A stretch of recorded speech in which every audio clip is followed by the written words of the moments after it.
Chers parents, chers camarades, chers amis, pour nombre d'entre nous, les années à l'IX et celles qui ont suivi ont été accompagnées de questionnements, de prises de conscience et d'engagements nouveaux.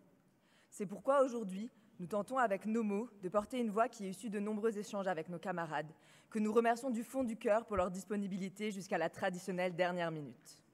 l'X, c'est une bulle.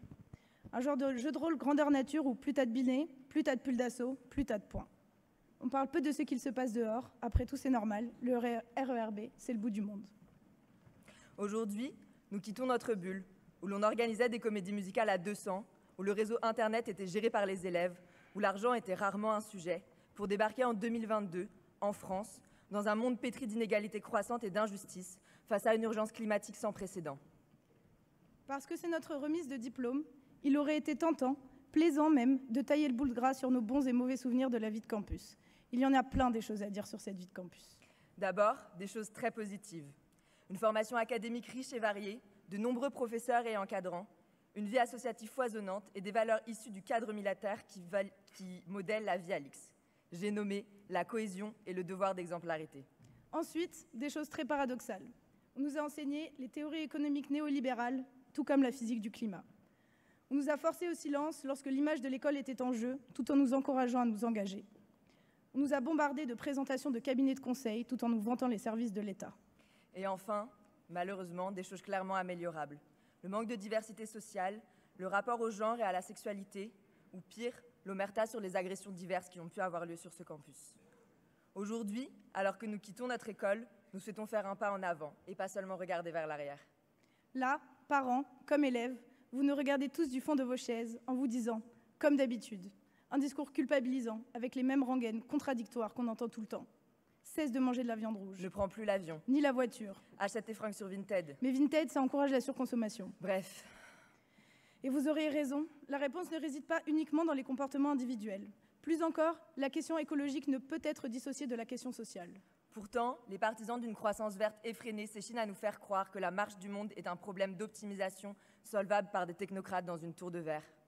Aujourd'hui, nous recevons un diplôme chargé d'histoire qui nous assure une légitimité à vie dans le monde professionnel, qu'on le veuille ou non, qu'on le mérite ou non. Cette légitimité nous permettra d'obtenir toujours plus facilement un prêt d'une banque, de gagner un revenu plus que décent, d'avoir le travail que l'on souhaite, voire qu'il soit épanouissant. Nous avons la chance d'être libres de suivre notre voie. En tout cas, plus que d'autres, qui n'ont pas eu nos privilèges, qui ne sont pas nés aux bons endroits. Comme certains, je suis née à Paris. Comme d'autres, j'ai été à Louis-le-Grand. Comme nous tous, j'ai intégré Polytechnique. J'ai pris des raccourcis pendant que l'on répétait à d'autres qu'il suffisait de le vouloir, de travailler plus dur pour le mériter vraiment. En partant de ces constats, nous pensons toutes les deux, avec bien d'autres, qu'il est essentiel de commencer par se poser les bonnes questions.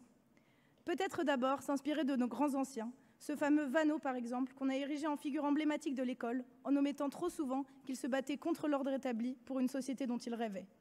Surtout, ensuite, se regarder dans un miroir, dans le blanc des yeux, et se demander si nous essayons vraiment de porter dans le monde ces valeurs que l'on brandissait à l'IX, d'exemplarité et de cohésion, ou si nous cédons à la facilité d'un quotidien sans problème et aux sirènes d'une société individualiste où le moi est roi. Nous ne désirons absolument pas prôner un chemin plutôt qu'un autre, car nous sommes persuadés que le meilleur moyen d'engager un combat, c'est de choisir ses armes. Pour augmenter sa puissance d'agir, disait Spinoza, il faut trouver sa joie. Alors disons non, révoltons-nous, partons si nous pensons devoir partir, battons-nous si nous pensons devoir nous battre. Encore une fois, n'oublions pas la légitimité apportée par notre diplôme. N'oublions pas que nous pouvons l'utiliser pour faire bouger les lignes. La jeunesse, dont les X, a déjà commencé un combat en signant massivement le manifeste pour un réveil écologique, par exemple. Au sein de la promotion, s'ajoutent beaucoup d'autres initiatives personnelles. Coller des affiches féministes. Écrire sur la démocratie. S'engager chez Extinction Rébellion. Passer 6 mois dans un camp de réfugiés. Se spécialiser dans les énergies renouvelables ou en politique de l'environnement. En bref, il n'y a vraiment pas besoin d'être exemplaire pour se lancer. Mais il faut commencer quelque part, toujours se remettre en question et surtout garder à l'esprit qu'à la fin, c'est la société tout entière qu'il faut repenser. Aujourd'hui, nous disons tous au revoir à ces murs et à cette école qui nous a fait grandir de multiples façons. Alors, on veut se demander pourquoi et pourquoi. Ces questions, on ira les poser demain, dans les entreprises ou sur les chemins de traverse qui nous restent à défricher. On les portera en étendard, face aux froides analyses coûts-bénéfices, face aux chiffres qui remplacent l'humain, face au cynisme de ceux qui préfèrent foncer dans le mur. On pensera à nos lointains et plus seulement à nos prochains. On changera nos métiers d'ingénieurs pour ne plus les dresser contre la vie, mais plutôt apprendre d'elle. On fera mieux pour vivre de nos valeurs, de nos amitiés, d'art et de fêtes, de nos questions et de nos luttes aussi. On s'engagera pour construire un monde dans lequel on peut continuer tous les soirs à s'opposer sur le sens de la vie, en ayant trouvé les moyens d'en parler tous ensemble. Merci.